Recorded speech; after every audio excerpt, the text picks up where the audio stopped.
Hey guys, Caesar here. If you feel like you have to have the master plan before ever making a decision or making disciples or getting started in something new, I want to share 3 simple words that will change your life forever. Let me share this simple process that I've come to call, "What next, Lord?" Those are the 3 simple words. This works the same in every area of life, really. But let me tell you a story to illustrate how we've come to use this "What's next, Lord?" in making disciples and living on mission. Not too long ago, Tina and I joined a few other friends who wanted to move beyond their weekly Bible study experience into living more like a family of missionaries and forming a missional community. So we started out by having weekly barbecue cookouts together. One couple would host one week, and we'd just go a couple blocks over, and the other couple would host the next week. We went back and forth like this for several weeks. We just handed out simple homemade flyers inviting our neighbors to come for a casual meal to get to know their neighbors. No big deal, no bait and switch, just building friendships. Now over time, as is always the case, we noticed that some natural relationships were starting to develop with some of these new friends who were coming back over and over week after week. Tina quickly hit it off with a gal who grew up in the same city she had. I was becoming fast friends with a guy who also played guitar and loved riding motorcycles, Harleys to be specific. We found that while we didn't all instantly become super close with everyone who came to our dinners, some people were definitely leaning into relationship. They were looking for friendships. One of the women worked in the same field as Sarah, a leader in this new starting up missional community, and they hit it off quickly. And that's kind of how it went.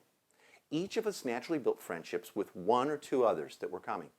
It seemed that God was giving us specific relational favor with just a few. These are the people of peace that God was bringing into our circle, into this newly forming missional community. We began to pray for these relationships, asking, "What next, Lord? What do you want us to do next, specifically with each of these people that you've brought into our lives?" And we all felt that the Spirit spoke directly to our hearts, the things that we were to do next to develop these relationships and love our friends. Now, it wasn't anything profound or crazy that we heard. It was always something simple, stuff like, "Well, give Christy a call this week to see how that job interview went that she was so nervous about." Or, "Call Mike and see if he can pick you up from the airport when you return later from your trip this week." Now, what we'd do is we would share what we believed we had heard from God, and then we agreed to pray for one another that week, both for favor, okay, that God would favor us in those opportunities, and that we'd be obedient to our what next opportunities. We got together weekly after we did the next barbecue to share how we had each followed through the previous week, and then we would pray again, "What next, Lord?" God did amazing things over the next several weeks. It seemed as if we were being divinely guided into perfect conversations in situations with these neighbors, and I think we were.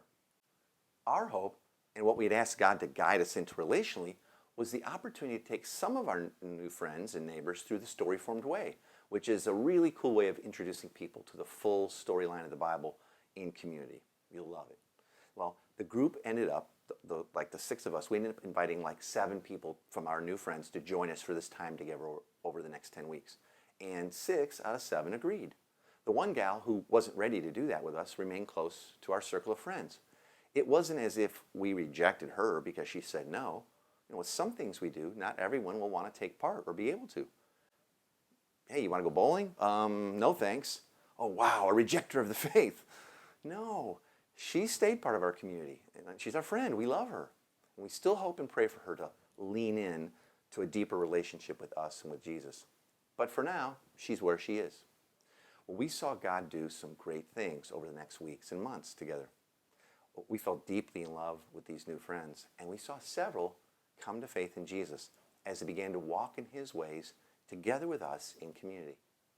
And we continue to pray for them and for us. What next, Lord? The next best time to relax and trust God for what's next in your life and in everyone else's is now. How would your life change if you started living this way instead of having to have the master plan for everything and stressing out over the results? Leave me your thoughts and your comments below or on Facebook. And as always, thanks for watching.